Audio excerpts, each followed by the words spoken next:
Hello everyone, very good morning all of you. दोस्तों, आज के इस सेशन में हम बात करेंगे जैविक खेती यानी ऑर्गेनिक फार्मिंग के बारे में। उसकी बेसिक डिटेल को जानने की कोशिश करेंगे। तो आइए शुरू करते हैं हम आज के अपने सेशन को और इसमें जानते हैं जैविक खेती क्या है। तो जैविक खेती का मतलब होता है खेती की वह प्रणाली खेती की प्रणाली जिसके द्वारा मिट्टी को या खेत को जो है स्वस्थ रखा जा सके। ठीक है, उसके साथ साथ जो फसल उत्पादन हो वो ज़्यादा से ज़्यादा हो और बिना किसी रसायन के उपयोग के द्वारा हम अगर खेती करते हैं और जो प्रकृति चीज़ें हैं, जो जैविक चीज़ें हैं, उनका उपयोग करके खेती करते हैं, जैविक खेती कहलाती है। जैविक खेती में किसी भी प्रकार के कोई भी रसायन और उर्वरकों का उपयोग नहीं किया जाता है। इसमें जो है हरी खाद, गोबर खाद, इन सब चीज़ों का यूज़ किया जाता है और खेती की जाती है। उसे क्या कहते हैं? जैविक खेती कहते हैं। जैविक खेती का सीधा मतलब होता है किसी भी रसायन उर्वरकों का ना उपयोग करके या किसी भी रासायनिक कीटनाशकों का उपयोग ना करके खेती करना और अधिक से अधिक उत्पादन प्राप्त करना क्या होता है? जैविक खेती कहलाती है। ये जैविक खेती पुराने समय से हमारे यहाँ देश में होती चली है। जैसे जैसे कृषि के आधुनिकीकरण आता गया, उसके हिसाब से उसी तरीके से जो है रसायनों को बढ़ावा देने जाने लगा अधिक उत्पादन प्राप्त करने के लिए। लेकिन वह जो अधिक रसायनों का जो हम उपयोग करते हैं वह कहीं ना कहीं हमारे स्वास्थ्य के लिए बहुत ही नुकसानदायक है। और हम वो जो रसायन का उपयोग कर रहे हैं, रासायनिक जो है कीटनाशक का उपयोग कर रहे हैं, उर्वरकों का उपयोग कर रहे हैं, कहीं ना कहीं वो हमारे स्वास्थ्य के साथ साथ हमारे प्रकृति का भी संतुलन भी खराब कर रहे हैं। तो इसलिए जो है हमें बहुत ज़्यादा रसायनों का उपयोग करके खेती नहीं करना चाहिए और जैविक खेती करना चाहिए, जो कि हमारे स्वास्थ्य के लिए, हमारे वातावरण के लिए बहुत ही अच्छा होता है। आगे हम बात करते हैं टिकाऊ अथवा सतत कृषि या फिर सस्टेनेबल एग्रीकल्चर किसे कहते हैं। इसका मतलब क्या होता है, इसको समझने की कोशिश करते हैं। तो देखिए, यह कृषि है जिसमें मानव की बदलती हुई आवश्यकताओं को संतुष्ट करने के लिए की जाने वाली कृषि है। क्या है? टिकाऊ या सतत कृषि। इसका मतलब यह होता है, यह वो कृषि है जिसमें जो है मानव की बदलती हुई आवश्यकताओं को पूरा किया जाता है या पूरा करने वाली कृषि है, और जिसमें जो है संसाधनों का सफलतापूर्वक प्रबंधन किया जाता है, जबकि पर्यावरण को बनाए रखने के लिए और उसकी गुणवत्ता को बढ़ाना तथा प्राकृतिक संसाधनों को संरक्षित करना जैविक खेती है, जो सतत क्रियाएं या टिकाऊ खेती के उद्देश्यों की पूर्ति करती है।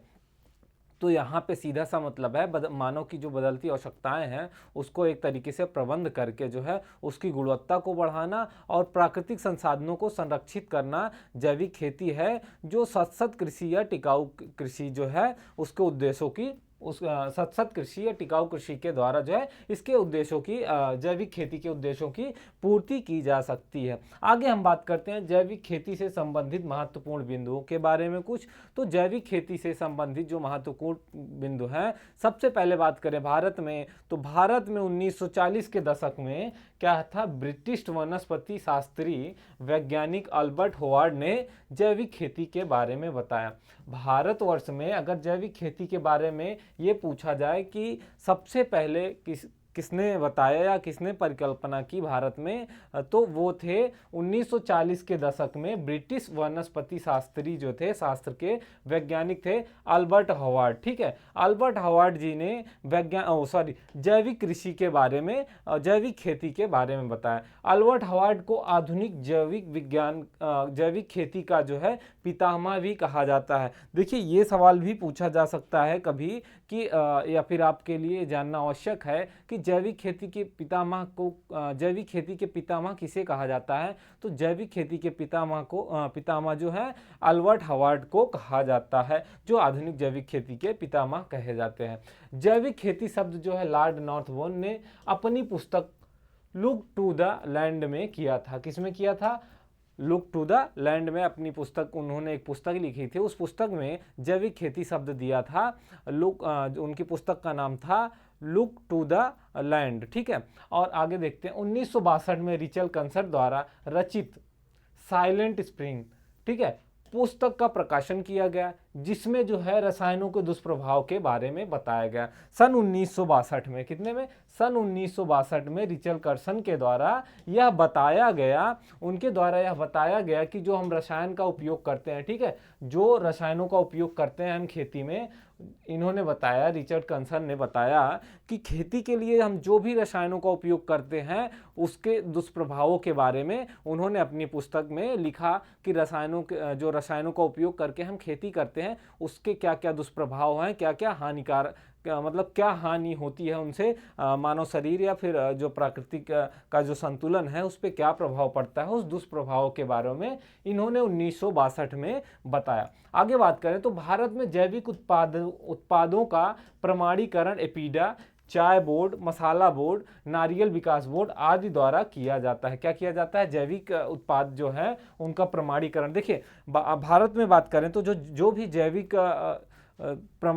जैविक उत्पाद होते हैं उनका प्रमाणीकरण किया जाता है, उनकी जांच की जाती है। एक तरीके से एक मानक होता है, मानक निर्धारित किया गया है कि उसकी जांच के बाद ये कंफर्म किया जाता है, उसका प्रमाणीकरण किया जाता है कि यह जो है पूरी तरीके से जैविक उत्पाद है। ठीक है, आगे बात करें हम एपीडा की बात करें तो agriculture and proceed food products expert development authority, new Delhi, 1985 में इसकी स्थापना की गई थी। भारत में जैविक उत्पादों पर एक लोगो लगा होता है जिसे इंडिया ऑर्गेनिक लिखा होता है। ठीक है, आप कोई भी ऑर्गेनिक जो है पदार्थ लेंगे तो उसके डब्बे पे आपको देखने को मिलेगा, उसमें जो लोगो बना होता है उस पर लिखा होता है इंडिया ऑर्गेनिक। ठीक है, आगे बात करें तो भारत सरकार ने 10वीं पंचवर्षीय योजना, ठीक है, 2004 में जो 10वीं पंचवर्षीय योजना थी भारत की, 2004 में जैविक उत्पाद पर राष्ट्रीय कार्यक्रम चलाया। ठीक है, कौन सा कार्यक्रम था? वो था national programme on organic product चालू किया। भारत सरकार ने 10वीं पंचवर्षीय योजना के अंतर्गत जो है जैविक खेती को बढ़ावा देने के लिए या फिर जैविक उत्पादों को बढ़ावा देने के लिए एक कार्यक्रम चलाया। उस कार्यक्रम का नाम था national programme on organic product. ठीक है, और ये कब शुरू किया? 10वीं पंचवर्षीय योजना में। ये सवाल भी एक सवाल बनता है कि जो है भारत सरकार ने जैविक उत्पाद पर जो कार्यक्रम, राष्ट्रीय कार्यक्रम चलाया था वो कब चलाया था, किस समय? तो 10वीं पंचवर्षीय योजना थी। कौन सी थी? 10वीं पंचवर्षीय योजना।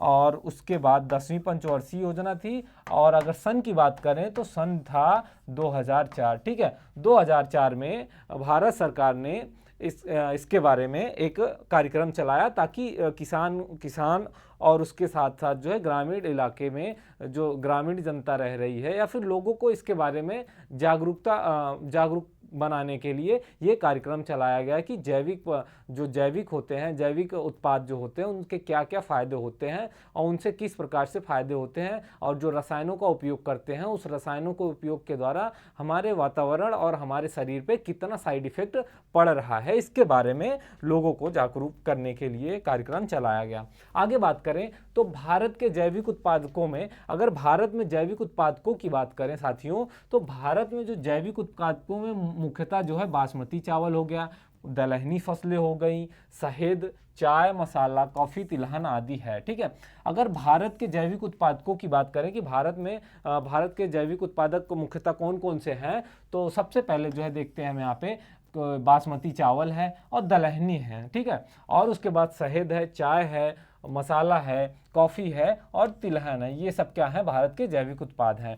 भारत के किस राज्य में सर्वाधिक जैविक खेती होती है? देखिए ये सवाल अगर पूछा, ये भी एक बड़ा सवाल बनता है कि भारत का कौन सा ऐसा राज्य है जिसमें सबसे ज़्यादा जैविक खेती की जाती है। ठीक है, या फिर पूरी भारत का जो सिक्किम राज्य है उसमें सबसे ज़्यादा क्या होता है? जैविक खेती होती है। ठीक है, या इस राज्य में रसायनों का उपयोग बिल्कुल नहीं किया जाता है सिक्किम राज्य में, और पूरी तरीके से जैविक खेती की जाती है। वहीं राजस्थान की बात करें तो राजस्थान का एक जिला है, जैविक जिला उसे घोषित किया गया, उसका नाम है डूंगरपुर। ठीक है, भारत के राजस्थान का जिला डूंगरपुर ये भी पूरी तरीके से जैविक जिला घोषित किया गया है। और भारत का एक ऐसा राज्य है जहाँ पे पूरी तरीके से यानी 100% के लगभग जो है ऑर्गेनिक खेती की जाती है, वो है सिक्किम।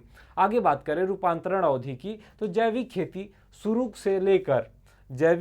शुरू करने से लेकर फसल के उत्पाद के प्रमाणीकरण के बीच का जो समय होता है उसे क्या कहते हैं? रूपांतरण अवधि कहते हैं। अगर जो है जैविक खेती के केस में आपसे ये सवाल पूछा जाए कि रूपांतरण अवधि किसे कहते हैं, ठीक है, तो आप ये बता सकते हैं कि जैविक खेती करने को मतलब शुरुआत से लेके, ठीक है, उनके प्रमाणीकरण के बीच का जो भी प्रोसेस होता है या जो भी क्रिया होती है, जो भी टाइम होता है इन सबको करने के लिए, जो है उसे क्या कहते हैं, रूपांतरण जो है अवधि कहते हैं। और ये सामान्यतः 3 वर्ष तक होती है। कितना वर्ष तक होती है? 3 वर्ष तक होती है। आगे बात करें जैविक खेती के अवयवों के बारे में, बात करें कि जैविक खेती के कौन कौन से अवयव हैं जिनका उपयोग किया जाता है। तो फसल चक्र हो गया, हरी खाद हो गई, कंपोस्ट हो गया, और जो है कीटों एवं रोगों का जैविक प्रबंधन हो गया, जैविक कीटनाशियों का प्रयोग हो गया, और आंतरिक रूप से भूमि की उर्वरता को बढ़ाना हो गया, और रासायनिक उर्वरकों का प्रयोग न करना हो गया। ठीक है, रासायनिक कीटनाशकों का प्रयोग नहीं करना। ठीक है, जो जैविक खेती के अवयव के बारे में बात करें, अवयव के बारे में बात करें, तो उसमें सबसे पहले नाम आता है हरी खाद का, फसल चक्र का, और उसके साथ कंपोस्ट का, और जैविक जो कीटे हैं, कीटों का जैविक के द्वारा कीटों का जैविक विधि के द्वारा जो है कीटों का प्रबंधन करना, और जो है जैविक कीटनाशकों का प्रयोग करना। जो जैविक कीटनाशक होते हैं उनके द्वारा जो है जो लगने वाले कीड़े हमारे फसल में, उन पे जो है एक तरह से क्या करना, नियंत्रण पाना। ठीक है, किसी भी रसायन उर्वरक या रासायनिक का उपयोग नहीं करना चाहिए। ठीक, आगे बात करें जैविक खेती के सिद्धांत, प्रिंसिपल ऑफ ऑर्गेनिक फार्मिंग, तो स्वास्थ्य का सिद्धांत है। जैविक खेती के सिद्धांत की बात करें तो उसमें स्वास्थ्य का सिद्धांत हो गया, पारिस्थितिक सिद्धांत होगा, प्रिंसिपल ऑफ इकोलॉजी, और जो है फेयरनेस का होगा, निष्पक्षता का सिद्धांत हो गया, और प्रिंसिपल ऑफ केयर यानी कि देखभाल का सिद्धांत हो गया। ये जैविक खेती के सिद्धांत हैं जो एक तरह से बहुत मैटर करते हैं जैविक खेती में। जैविक खेती से संबंधित अन्य कृषि जो है,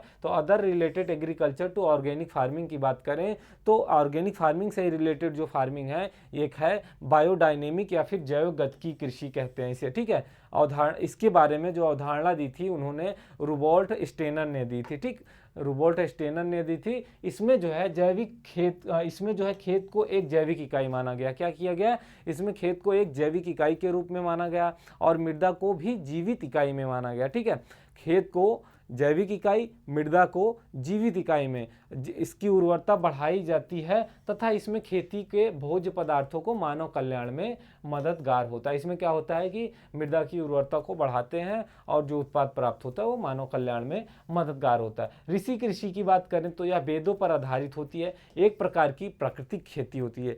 जैसा कि ऋषि कृषि का नाम सुना होगा, अगर आपने नहीं सुना होगा तो ये सवाल भी का अक्सर पूछा जाता है आपके सेमेस्टर एग्जामों में कि ऋषि कृषि क्या है, या फिर इसके बारे में कुछ बताइए। तो ऋषि कृषि एक प्रकार की प्राकृतिक खेती है। यह खेती महाराष्ट्र, मध्य प्रदेश में की जाती है। कहाँ पे की जाती है? भारत के जो है महाराष्ट्र और मध्य प्रदेश में की जाती है। खेत पर उपलब्ध पोषक तत्वों, स्रोतों तथा फसल अवशेषों को मल्चिंग के रूप में क्या करते हैं, काम लेते हैं, और साथ ही क्या करते हैं, इसको जो है साथ में इसको क्या करेंगे, ऋषि कृषि के समरूपता, जिसे अमृत पानी कहा जाता है, इसका उपयोग कर भूमि की उर्वरता बढ़ाने के लिए इसका उपयोग किया जाता है। अमृत पानी क्या है, इसको समझने की कोशिश करते हैं। इसके अब क्या है, तो अमृत पानी का मतलब है हम 250 ग्राम घी लेते हैं, 10 किलोग्राम जो है गाय का गोबर, 500 ग्राम यानी कि आधा किलो शहद, और 200 लीटर पानी लेते हैं, और उसके बाद जो है इसका एक मिश्रण तैयार करते हैं, उसे क्या कहते हैं, अमृत पानी कहते हैं।